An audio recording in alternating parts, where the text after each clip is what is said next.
Guys, मैं कुंदन कुमार रोज की भांति आज हम बात करेंगे अकबर और बीरबल के कथा के बारे में।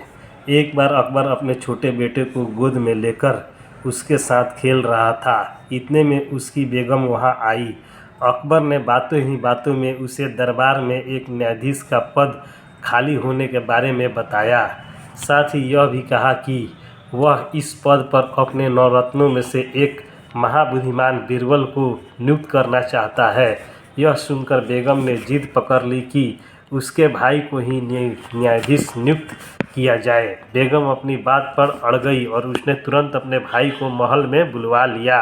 अकबर जानता था कि न्यायाधीश के पद के योग्य व्यक्ति तो केवल बीरबल ही हैं और बेगम का भाई तो अक्ल का अंधा है।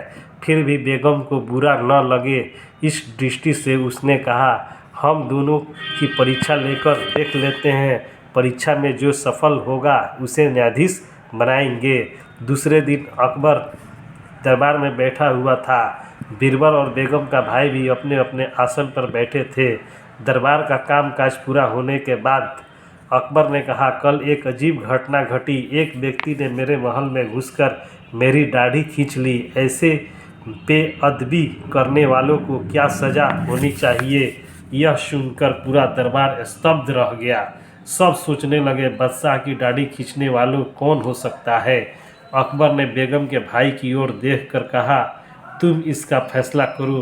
बेगम झरोखे में बैठी बड़ी उत्सुकता से कान लगाए हुई थी कि उसका भाई क्या फैसला सुनाता है। बेगम का भाई खड़ा हो गया और बिना कुछ सोचे विचारे ही फैसला सुनाने लगा। बादशाह की दाढ़ी खींचने वालों की अकल ठिकाने लगानी चाहिए। उस नालायक बेशर्म कमीने के हाथ काट डालो जिसने दोबारा कभी बादशाह की दाढ़ी खींचने की हिम्मत न कर सके।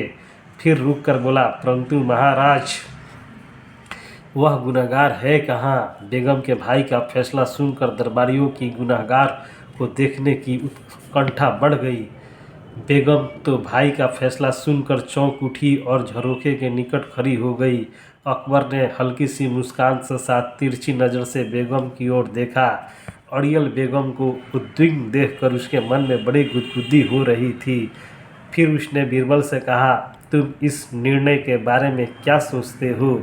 क्या गुनहगार के हाथ कटवा डालने चाहिए, जिसकी बुद्धि प्रतिदिन ध्यान जप करने से सात्विक और कुशाग्र हो गई थी? वह बीरबल काफ़ी समय से आंखें बंद कर विचार में डूबा हुआ था कि बादशाह के महल में चौकीदार हाजिर हो। उस हालत में कोई महल में घुस जाए और दाढ़ी खींचे, ऐसा कभी नहीं हो सकता। दाढ़ी खींचने वाले व्यक्ति की गर्दन बादशाह तुरंत ही उड़ा देते, यह बिल्कुल निश्चित है। पर बादशाह ने उसे सजा नहीं दी और क्रोधित हुए बिना ही दरबार में प्रसन्न चित्त से पूरी घटना कह सुनाई। इसलिए यह तो निश्चित है कि दाढ़ी खींचने वाला महल का ही कोई न कोई सदस्य है और महल के सदस्यों में भी बादशाह की दाढ़ी खींचकर उसके मन को हंसाने वाले छोटे शहजादे के सिवा और कौन हो सकता है? बीरबल बोला, हुजूर, मेरा फैसला दूसरी तरह का है। जिसने आपकी दाढ़ी खींची है उसके हाथों में आपके सोने के कड़े पहनाने चाहिए और गोद में बिठाकर प्यार करना चाहिए। अकबर हंस पड़ा। उसने शहजादे को दरबार में बुलाया और कहा, यह रहा मेरी दाढ़ी खींचने वाला गुनहगार। कल यह मेरी गोद में बैठा हुआ था और अपने नन्हे नन्हे हाथों से मेरी दाढ़ी खींच रहा था। अब बताओ, इसके हाथ काट डाले या इसके हाथों में सोने के कड़े पहनाए?